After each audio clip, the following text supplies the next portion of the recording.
This panel is going to include a number of folks that are going to help us think about what imagining looks like as we think about what life is going to be like outside of this family policing system.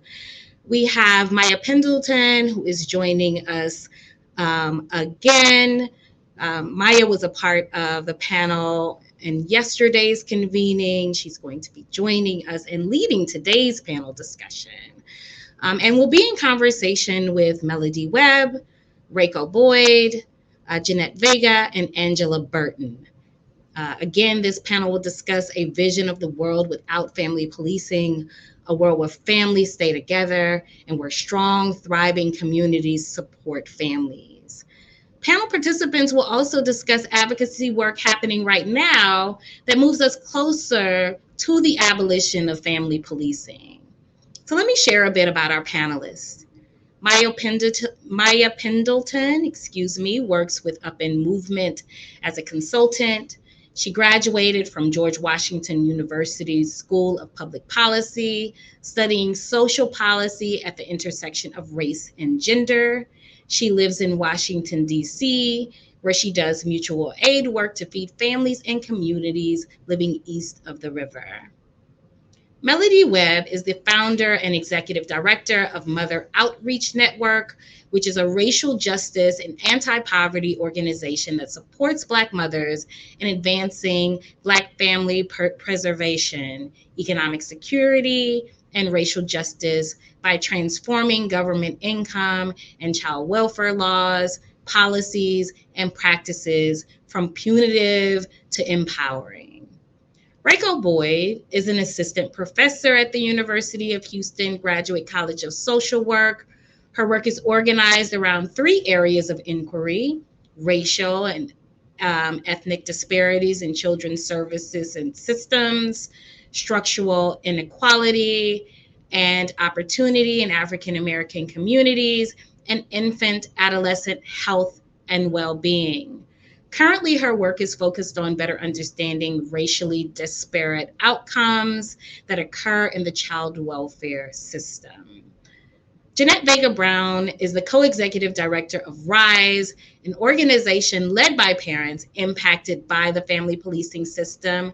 Jeanette herself is a parent who has been impacted by the foster system, who specializes in representing RISE and building relationships to center parents' expertise and experience and vision in the movement to end family policing.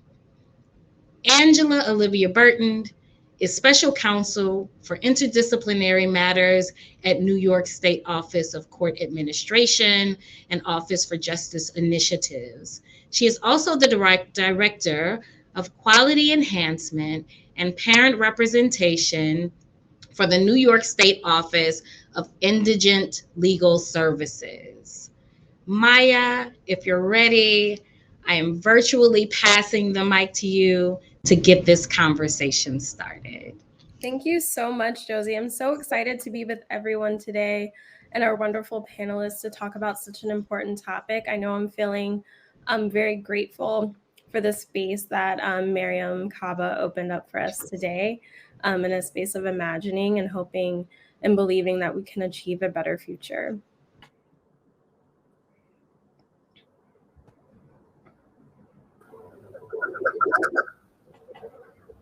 All right, so I see everyone is here with us.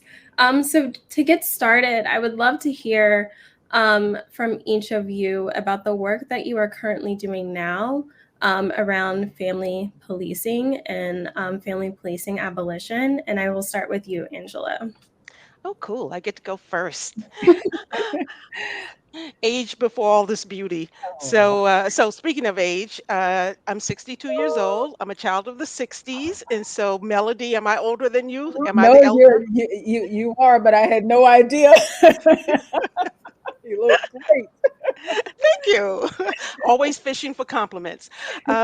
So I'm so thrilled to be here in this conversation and community with all of you and following the wonderful keynotes from yesterday as well as today, opening up us to, all sorts of imagination and hope, and I'm just full, right? So I just want to correct one thing. So I currently do work for the New York State Office of Court Administration as a special counsel for interdisciplinary matters. I left the previous job at the Office of Indigent Legal Services, where I focus primarily on improving or making attempts to improve the quality of legal representation for families, parents in family court here in New York, including in so-called child protective proceedings. I'm currently involved in a lot of different activities. I am working with an organization or a coalition in New York City called the Narrowing the Front Door Coalition, which is working to open up space for community members to come together and imagine and recommend to New York City government ways that they can support families rather than harming families. I'm also involved with a coalition that I started called Repeal CAPTA, which I'll talk about a little bit more later on, which is a wide ranging, diverse group of people from all around the country who have come together to study the Child Abuse Prevention and Treatment Act, which created the Child Protective Services system, and figure out ways to get rid of it and on the way to reduce some of the harms that it is continually causing over generations, particularly to Black families. As you can see, or maybe you can't see, I am a Black woman. And so, therefore, my particular angle and advocacy is around Black children, Black families, and Black communities. And that is the experience from which I speak. I also come from a family that has been impacted by the system in a variety of different ways, including as children who've been removed.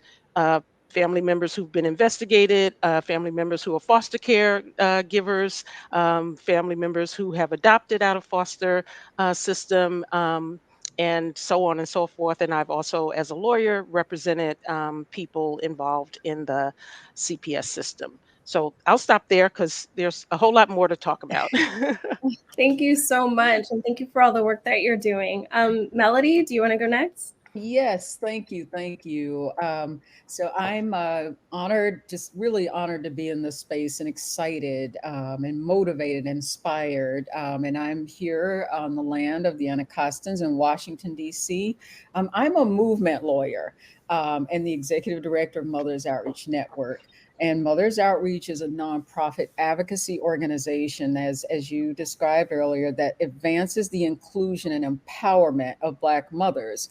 The great Joyce McMillan talked to us yesterday about the importance of centering impacted people. So we're an organization that works with, informed by, including in our efforts, Black mothers who are impacted by this system in the struggle for family preservation. And our efforts are meant to transform the related policies of the family policing system and the government income systems, to transform them from punitive to empowering. And we do this through organizing with Black moms, community lawyering, policy advocacy, engagement across the board. Our primary framework is economic inclusion of excluded Black mothers and families.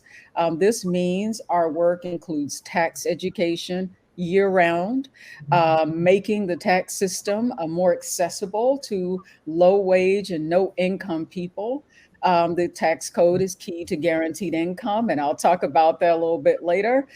We believe in holistic, interdisciplinary, and supportive legal programs, and that's what we are building right now that center around family defense and prevention of unstable housing. Deep and vigorous engagement and advocacy around and with moms involved in the family policing system and at risk of involvement. And our work entails building coalitions and working with coalitions that center these issues broad cross-sectional coalitions that we put front and center this really important work. And then finally, I'll talk about this later, we're involved in a cash transfer program for mothers involved in the system. Angela didn't mention she's also advising us on that. As you know, we really are working to create a future where there's a cash assistance program available for all mothers and all people who need them. This is such incredible work. And last but certainly not least, we have Dr. Boyd.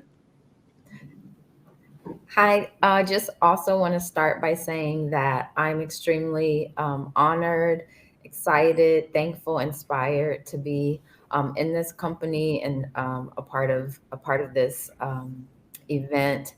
I'll start, if I'm talking about the work I'm doing, I have to start by saying that I'm continuing to work on myself, continue to consider myself a student of abolition, doing the work to address the gaps in my formal education and my learning and unlearning. So I'm in that process always.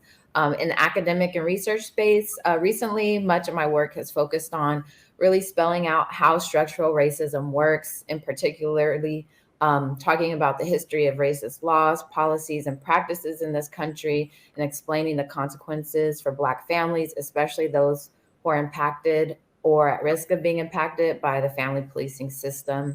Some of my recent work really tries to push back and dispel many of the harmful narratives that are baked into the language and constructs that we use in child welfare, quote unquote, research. So things like the concept of bias, these concepts that are used like disproportionate need that are often applied to Black families. Some of these concepts around statistical controls that when you control for poverty and statistical quantitative studies, that disparities disappear. And so there's just there's a lot to tackle there. So that's part of what I consider my charge in doing, is trying to dismantle some of the frames that are used to really reinforce and justify the current status quo, that are used to justify and continue to ignore the harms that are done to Black families and communities. And another side of my work actually aims to counter structural inequities by connecting Black families to the resources that they actually want and need.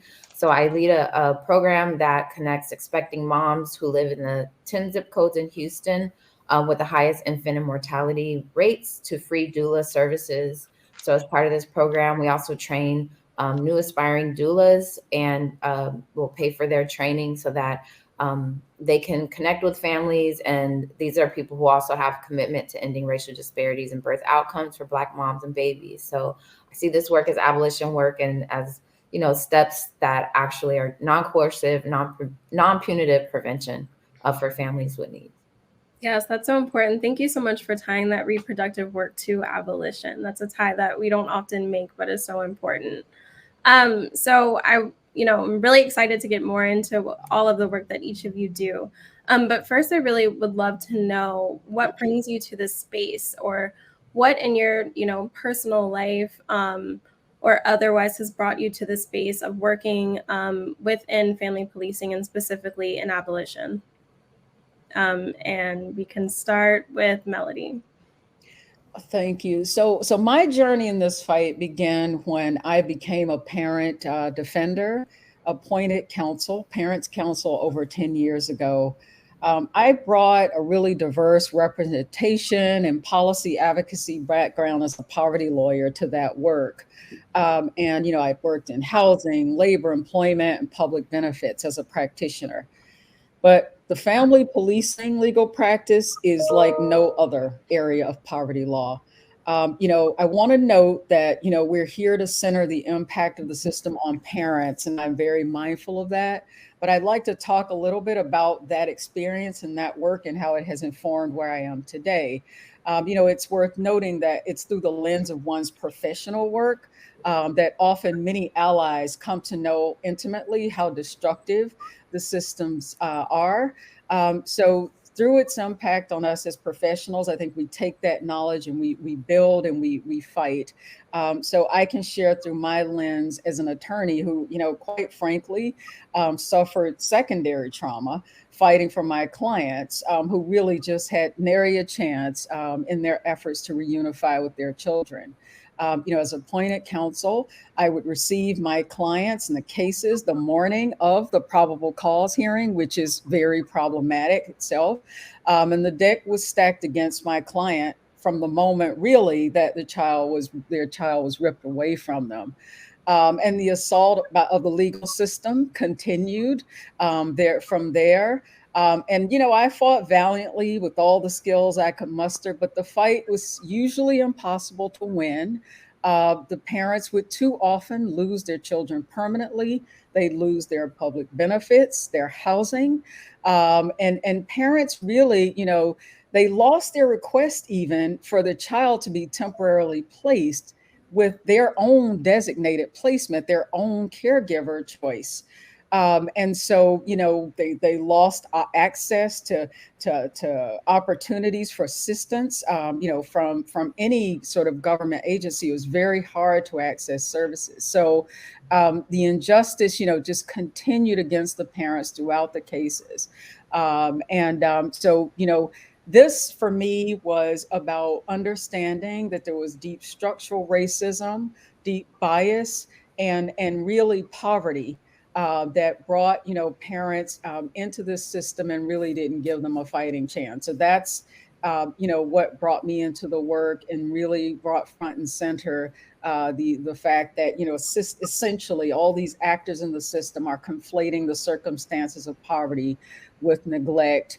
And our policies and systems really are fighting parents instead of fighting poverty. Yeah. And, thank you for bringing up the ways that, this system is supposedly a quote unquote helping system. But when parents and families become involved in this system, you talked about parents losing their benefits, losing support, losing housing.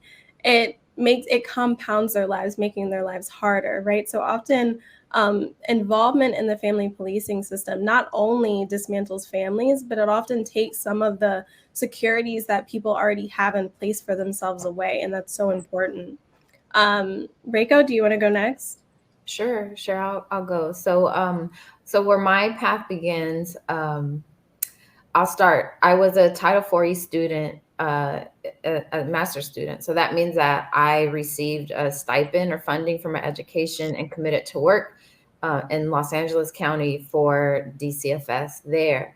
And so I started off, I worked in adoptions, and later I moved up in San Francisco Bay Area and worked in Santa Clara County for a unit that did what we called family maintenance and reunification. So as part of my work in the family policing system, I saw every day, a fixation on individual behavior modification, blame, pathologizing, regulation, no addressing of the underlying problems, no actual help. And if help in the form of resources or something was received, it was on condition of being involved in the system.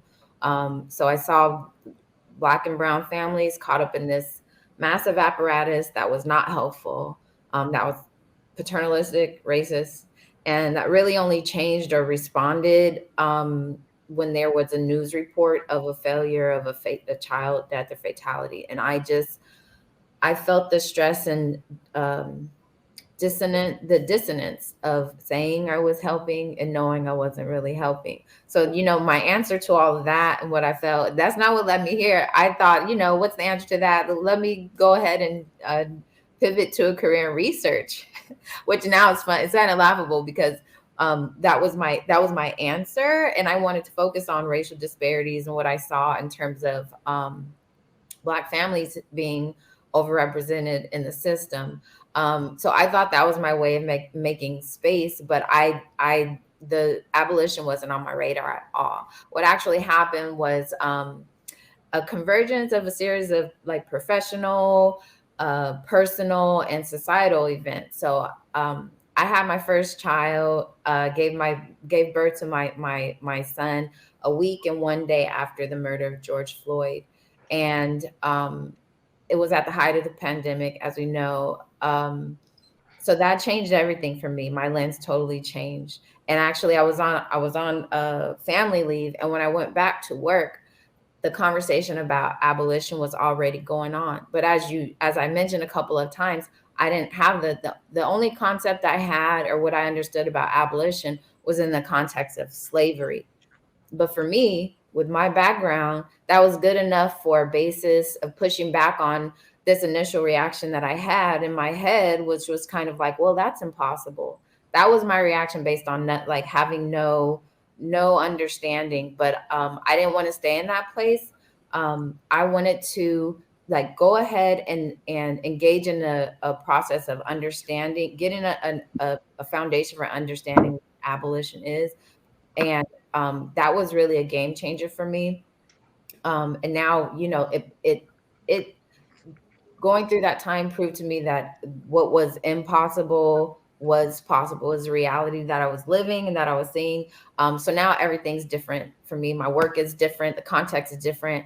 And I always think about, a quote that I heard from Dylan Rodriguez, and he talks about abolition as a logical, ethical, and historical obligation, and how history will be my judge. So that is my foundation as a researcher now. That is so incredibly useful. And also, thank you so much for bringing up how your personal experiences led you to this place. I think so often we dismiss our personal life, but there's this great feminist saying that the personal is political, and often our personal experiences, whether within the system or outside of us, can lead us to a place where we are like, we need to create a better world. So that is so important. And Angela, what about you? Yeah, well, just like everyone else, a combination of personal and professional experiences and opportunities. As I said before, I'm a child of the '60s, so there. Let's start there. So I think it's just, and originally was born in New York, but I was raised in Mississippi, and so just growing up as a young child in Meridian, Mississippi, I saw lots of injustices. I saw lots of communities coming together to support each other. As I grew up as a Black child in the village, basically, the 4 block square where everybody took care of everybody else's children, and told on you when you got in trouble or whatever, right? So I grew up knowing a way of life that when I, as a professional, was confronted with, the criminal injustice system through the juvenile justice system as a law student at NYU Law School in the Children's Rights Clinic, representing kids in family court in New York City. Um, I saw a whole different, kind of way that Black families were treated by government systems, and so I come from a different, mindset. And of course, when I encountered the family policing system as a professor, as a researcher, and as a lawyer representing people, it was just like, no, this is why stop doing this, right? And so that just led me to more and more research. I was called by a friend the other day an unrepentant academic, which I took as a compliment, because I'm a systems thinker, and when I see something that is working in a particular way, and I don't subscribe to the system is broken and it needs fixing. No, the system is working exactly as it intended, and I wanted to know more about how that was set up. And so that has led me to looking into laws like the Child Abuse Prevention and Treatment Act. Once I discovered that that is where the child protective system was codified and where it lives, and where all these changes that further entrenches the surveillance and investigation and prosecution and punishment of families is operated through, I wanted to learn more about that as well. Um, I also, as a law student at NYU, I was exposed to great thinkers like Randy Hertz, who was my clinic professor, as well as Peggy Cooper Davis, who has written numerous articles and books. One called Neglected Stories that traces. Um, the current situation of Black families back into slavery and talks about the abolition movement. So I think that's really where, as a research assistant to Professor Davis, I started to get more of an awareness, and this is like 30 years ago, right? An awareness of the connection between where we are today, abolition, and what needs to happen in order to, continue to find some relief from white supremacy and racism in all the various forms that it impacts us. Um, I also, come to this work through just jobs that I've had. So I worked for a corporate law firm, and I also, like I said, I was a professor for almost 20 years, family law, children's rights, and a variety of other things. And then I left teaching to go into a public service position with the New York State Office of Indigent Legal Services, where I was exposed to the sorts of things that Melody talks about, where family defenders are at a and clients are at a total disadvantage in this system in all the ways that Melody talked about, and many other ways in terms of not being fully funded, not trained, lack of oversight and resources, and of course all the rights violations that happen to families because they don't know their rights and they don't have access to attorneys at various points along the way. Um, and I consider myself a public servant, right? In the job that I am in now, work for the state of New York. I say I work for the people of the state of New York. And that's one of the things that I like to always uplift is that elected officials or bureaucrats like myself, we're not celebrities. We're not, we're just people. And the people should have complete and total access to us to voice their issues and concerns, and not be treated like they're, irritants or annoyances. I'm here to work for the people that I represent, whether I'm elected or not. So that's kind of, and as I mentioned before, my family in various different ways have come into contact with the family policing system. And so just, a confluence of all of that has led me to where we are today. Amazing. Thank you. So you said something that is a perfect building block for our next question, which is that the system is working as intended. And so I think, in a lot of our work, at some point, as a few of you have described, we came to this place thinking that, there was something wrong with the system and that we could repair or fix the system and make it do the things that we would hope that a system that says it's supporting children and families would do. So many of us start, this journey as reformers thinking that, if we yell loud enough, if we do enough, that we can change the system. Can you discuss some of the early reforms that you might have worked on or supported? And can you talk about why those reforms did not do enough to significantly change the experiences of children and families that were involved with the system? And anyone can start with this. I'll jump in. And maybe it's not directly, an answer to the question, but I'll, circle back to the idea of legal representation for parents, right? So in New York, like I said, before I started this job, I spent almost 10 years working to both understand and to educate others and advocate for better representation for parents, and specifically in the family policing system. What I discovered in my research, first of all, there was complete, like, sort of void. Like nobody really knew what it was, how it worked. Every county has something different and still to this day does.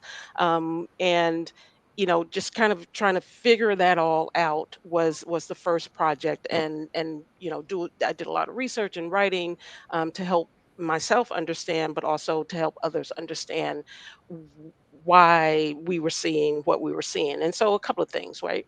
One is that in New York State, parents are not who are investigated by the family policing system don't get attorneys, and most of the parents, of course, are impoverished, living in poverty, so they can't afford $250 or $300 or $500 an hour to pay for an attorney, and so they're beholden to the government to provide attorneys for them. They don't get those attorneys unless and until a CPS agency decides to file a prosecution in court. I call it a family prosecution, Mhm. right? Because that's what it is. And that's what the statute says it is. So it's not a proceeding, it's not a case, it's a prosecution. And so they don't get attorneys until that happens, which already was a red flag for me because agencies have attorneys, the caseworkers have attorneys, all the while that they're investigating parents. The system does not fund these attorneys right now. In New York State, the attorneys are paid $75 an hour with no other, benefits or resources or supports if they're working on their own as a solo practitioner.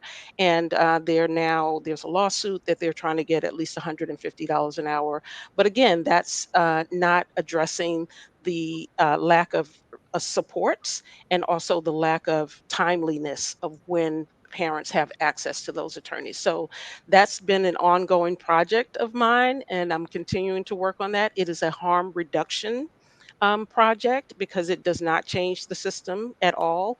I see it as a way to interject some level of accountability, some level of law enforcement, that the agencies have obligations and constraints that they continually ignore and violate people's rights left and right. And so that project is ongoing. And like I said, I think it's a reform that is a sort of buffer at the front end that will hopefully reduce some of the harms, but it's not the end of the game. Yeah, thank you so much. Sometimes there are things that we can do right now to help people that are involved right now.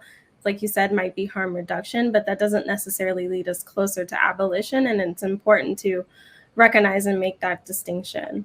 I want to give anyone else the chance to answer this question who has thoughts around this.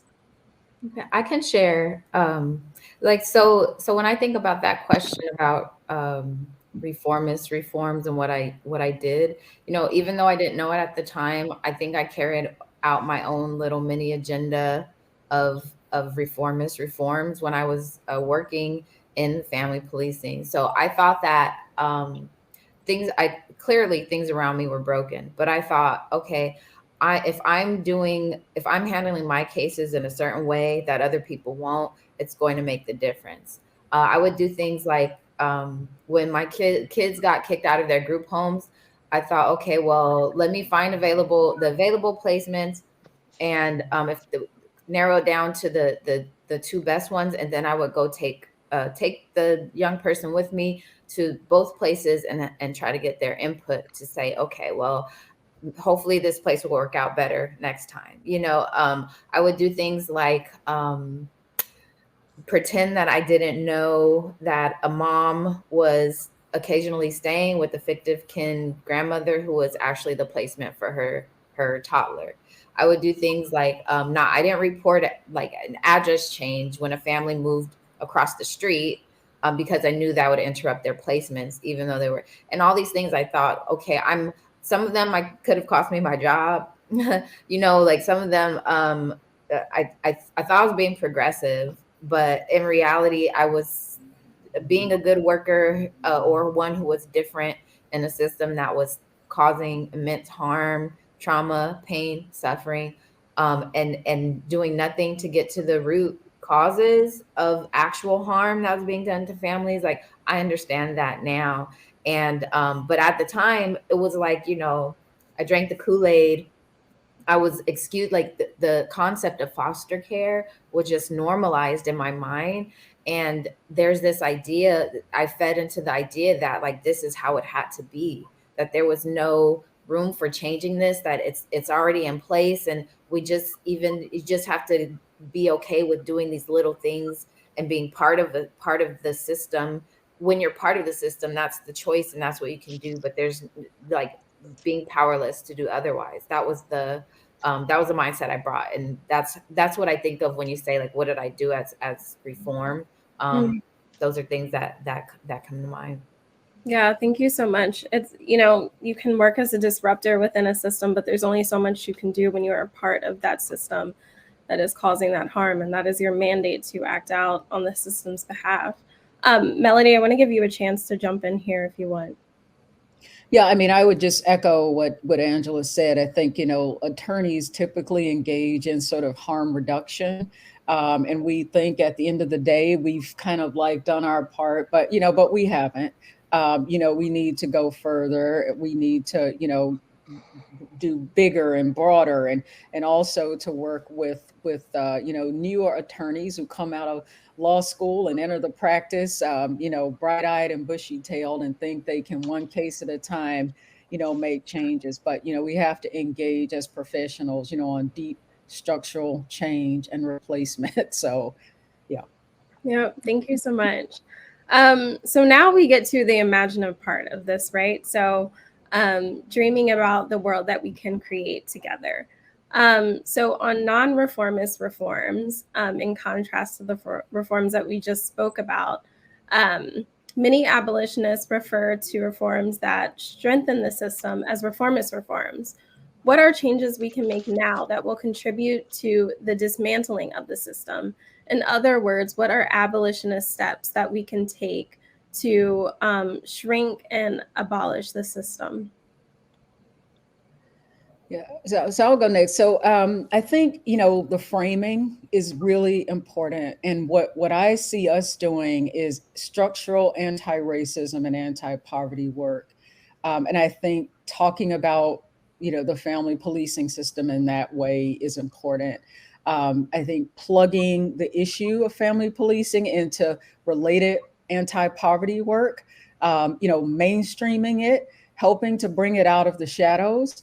So many people won't even say what it is that's happening to families.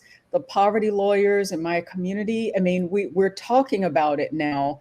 And that's important because families show up in every single type of legal case involving people experiencing poverty. So we have to talk about the issue and talk about the destruction that it wreaks upon families. Family, destruction is the worst expression of our failed and stingy reaction to the poverty that exists and is widespread. Third, I think intersectional advocacy, as Professor Angela Davis talked about yesterday, and Professor Dorothy Roberts has written about so eloquently.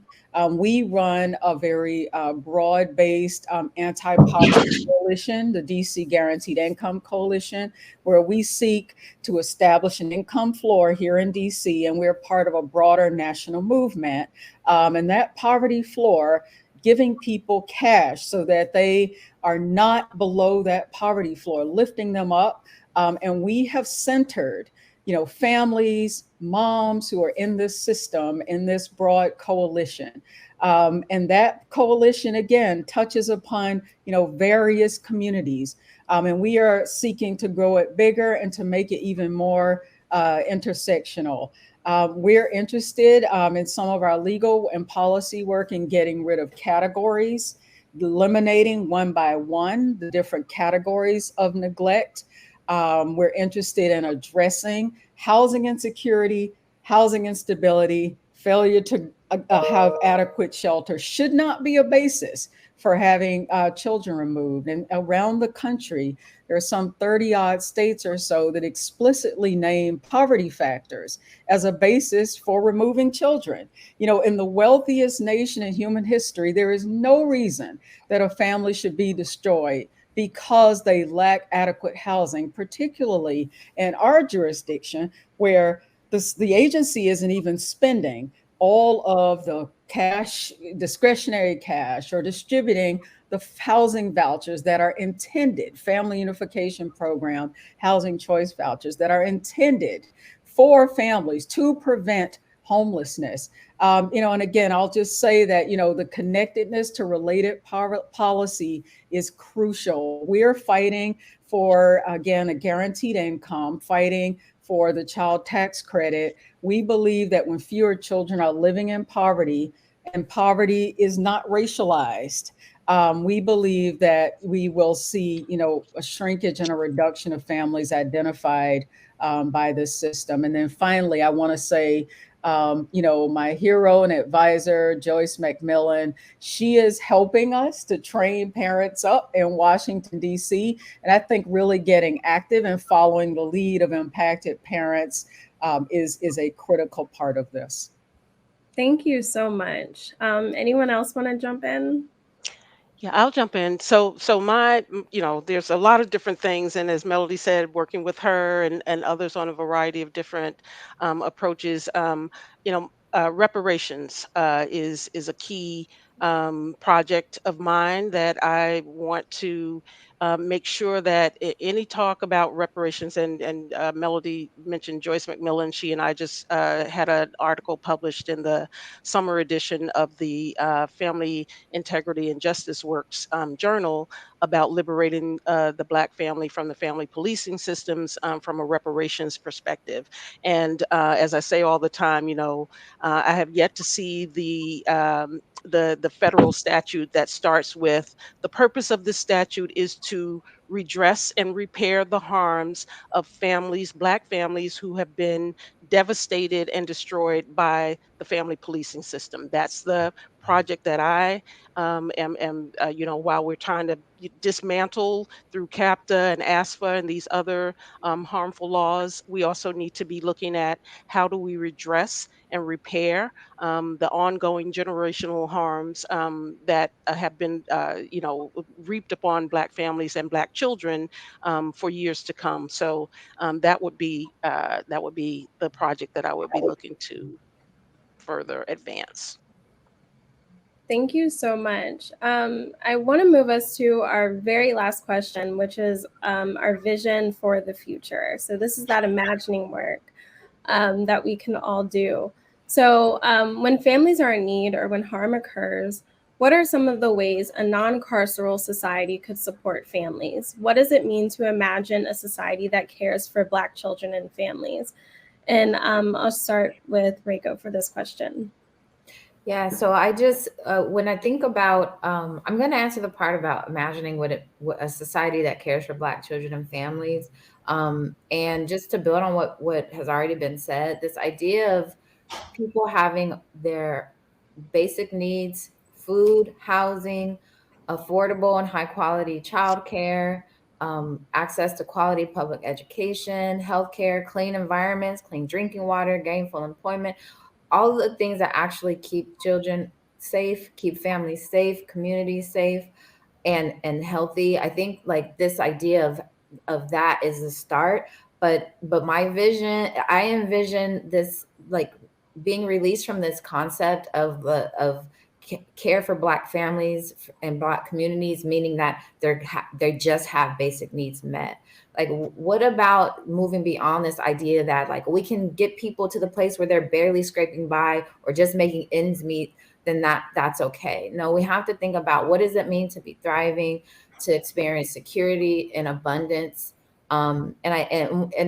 be a society where that deficit lens is disappeared, it's gone, and where we only see Black children as part of Black families. Like this ingrained like children and families, it's in our language, it's how we talk, but children don't exist apart from their families. You can't help children without helping their families. You can't serve children without serving their families. But so that those divisions that really constrict some of how we have done things are gone. And I just envision a society where, as Black people, we are able to continue our true legacy of flourishing, of creating beauty, of caring for each other, of innovating, of spreading Black joy, love, our swag, food, music, the way we dress, talk, the culture, where we do that, continue to do it. But it's because that's what we're doing. That's what we do. And that's what we don't talk about a lot or enough. But where we do it without the threat of being decimated, without the threat of being divided from our loved ones, deprived of our basic needs, and relegated to like the worst environment. So like that's the vision that I see, and I try to imagine as I go about my day, every day, actually. What a beautiful vision, a vision of abundance. Thank you so much. Anyone else? I second Reiko's emotion. That's she said it all, right? Like joy and peace and creation and imagination and fun and beauty. Without threat from the government that is supposed to be supporting families. So yeah. And I would agree, abundance, joy, and dignity, and what we suffer now and scraping by. Reiko, thanks for saying that. We need to aim for, enough for families to support themselves, for parents to provide those experiences that allow them to connect to their children and feel whole and supported. And I want to just go back quickly to my, the economic inclusion argument is really about also our people feeling like they belong, that the tax system is theirs, that this is our space as well. We contribute to the economy. We help the economy grow. This economy was built on the backs of Black people. And we want to make sure that, we also look at our place as being one of belonging, as being centered, and want to change the stories that people tell about, about Black moms who are there working hard and working and doing their best to raise their children. I want to just recommend, Dr. Derek Hamilton on this topic of economic inclusion, these great guaranteed income programs that are out there, Dr. Aisha Nyandoro, and of course, Dr. Professor Roberts, who's talked to us about Black people not having subject status, but having full citizenship status with respect to these benefits in in our economy. Thank you so much. Spaces like this makes me so hopeful that this is a world that we can get to. And I want to affirm that all of these visions are possible. So just quickly, we will transition. I think that we have a few audience questions that we're ready for. They'll pop up on the screen. Yep. So our first question from Michaela. With the criminalization of reproductive care, how do you think scholars, students, and the public should analyze gender/reproductive justice in the criminal justice system? And I will let anyone who wants to jump in to talk about that.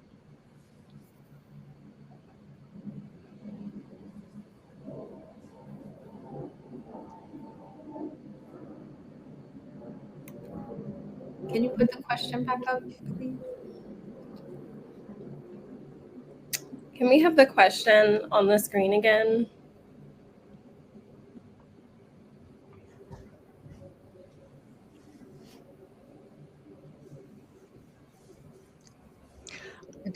I want Reiko. I think Reiko can Yeah, probably. I was in on waiting this. for her to. But what I want to also say is what I want to also say before she does that is that Black women's and Black families and Black fathers' reproductive care has always been criminalized. And with that, Reiko. Yeah.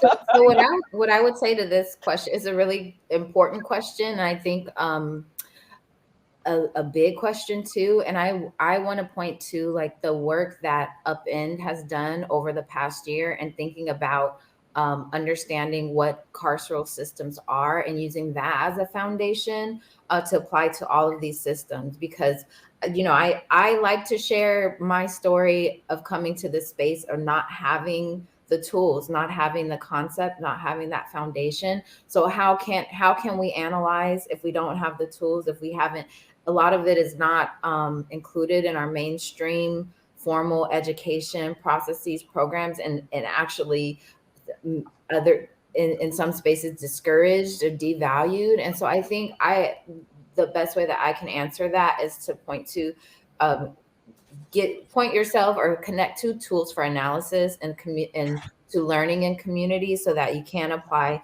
that lens to all of these systems, because that's what we should, in my view, that's a important starting place, and that's a way that I think you can make headway. Yes, thank you so much. Next question. Given the problem of surveillance, do any of these presenters know examples of agencies that support staff to not be mandatory reporters? And this is from Alex. So, Alex, that's a really good question, and I think it's one that has spurred, some uh, activities and actions to address this whole idea of mandated reporters, right? And so, in New York, for example, JMAC for Families which is a nonprofit organization, it's not an agency, but they're working with organizations that have mandated reporters to think about their role as mandated as supporters as opposed to reporters, right? And to really push back on this idea of how CAPTA in particular has deputized helping professions like social workers, like doctors and others, as basically as snitches, right? Let's just call it what it is, right? Um, to report families. And so what they've come up with is a curriculum, and also reaching out to organizations that have mandated reporters on their staff. And again, not necessarily talking about foster industry agencies, but other organizations that are connected and have mandated reporters, to think about, one, go and figure out, do community asset mapping, right? Like, go and find out what assets, what resources are already in community that you can refer people to, as opposed to calling CPS. Kelly Fong and others have done the research that talked about how when teachers or others call CPS, they really kind of think that they're helping. They really think that CPS is going to come in and help this family with housing or with food supply, or things like that, not knowing that that's not the case. What's going to ensue is investigation, prosecution, and devastation, right? And so the JMAC for Families group at Columbia, working with Columbia University, have come up with a curriculum that helps mandated reporters think about how they can actually support families as opposed to reporting families. So that's just one idea to think about how we can start switching this narrative and helping people in various roles think about their interactions with families in a different way than, as Shireen White at Children's Rights says, this is the system we've been handed, but it doesn't have to be the system that we continue to operate. So really kind of thinking about different ways that we can approach some of these components of the system that reduces the harm and not contributes to it. Thank you so much for that. I think that we have just one more question, time for one more question. And I believe this is for Melody specifically. This is from Ida. I'm a part of a group of lawyers from Toronto, Ontario, who have worked in child welfare practice and are trying to establish a parents' defense clinic that provides peer support and connection to services, as well as systemic advocacy. Do you have any advice as we embark on this project? What a great project. In short, it would be to schedule a time to talk with me and Angela here. And we would love to do that. I'm so happy that you're doing that work. There is a growing movement here, right, Angela, in America, of family lawyers in this sort of niche area who are trying to do this, to make the practice interdisciplinary and policy related. So please, reach out to us, and we'd be happy to share our tips. I think there is like a toolkit that Professor from University of Michigan, help me, Angela, who has Vivek Sankaran has started a list of folks who meet periodically. I think there's like the ABA, maybe parents attorney sort of conference. I think they've been featured there. So there are a lot of resources that Angela and I could both connect you to. I don't know, Angela, if you want to add anything. Absolutely. Nope. Yep. You can find us. That's amazing. Doing the work right now. So I just want to, thank all of our panelists for this amazing discussion. I know that I feel inspired and hopeful, and I hope that all of you do as well. So before we completely close out, we are going to share a framework that UpEnd has been working on that will discuss reforms and how we can move from reformist reforms to abolitionist steps. So so this is a framework for evaluating reformist reforms versus abolitionist steps to end the family policing system. Next slide. So this framework takes us through a series of questions. So basically the questions will be, does a proposed reform meet a specified goal? Next slide. And so an example of this is, does the reform or abolitionist step meet this goal? And we'll talk through how to walk through this on the next slide. So on the left-hand side, you will see a box with various reforms. In the middle, there are abolitionist steps. And then on the last box, you will see our goals for ending family policing. So we can walk through this with an example of one of these. So for example, you see at the bottom, a proposed reform often suggested to amend the problems within the family policing system is to increase workforce diversity. So we'll move over and ask if this, reform meets the goal of reducing the reach of the family policing system, or does it reduce the prospect of harm caused by a family policing system? And I think the answer there is no. I think Angela Davis said this yesterday. She was like, we have differences in systems, but differences don't really meet an outcome that creates better opportunities or less harm for children and their families. So that's one example. But if we move over to the abolitionist steps, we see that repealing policies that require timelines for terminating parental rights, does that, for example, reduce the reach of the family policing system? And the answer to that is yes. Making it harder to terminate parental rights absolutely does reduce the number of children that are in the family policing system, as well as reduce the reach and the power of the system. So this is just an example of what we've been working on here at UpEnd in hopes of providing a framework for us to think through different type of reforms and really ask those critical questions around, will this abolish the family policing system?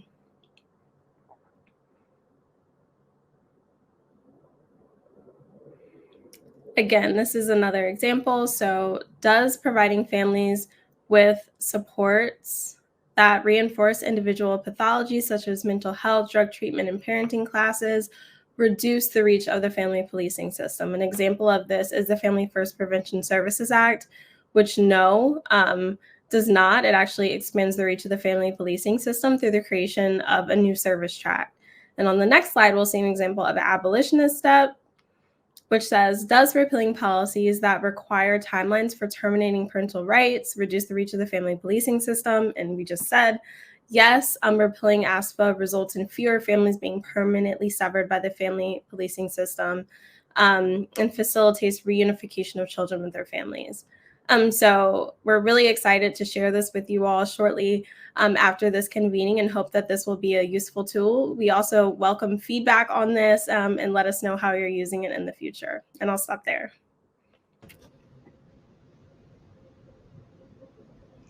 Abundance, joy, beauty. That's what I am taking away from all that you all shared in that wonderful panel. Thank you, Maya, Melody, Reiko, and Angela.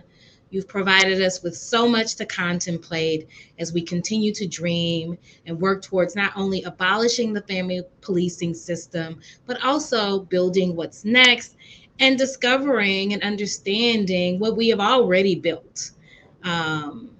as we move forward.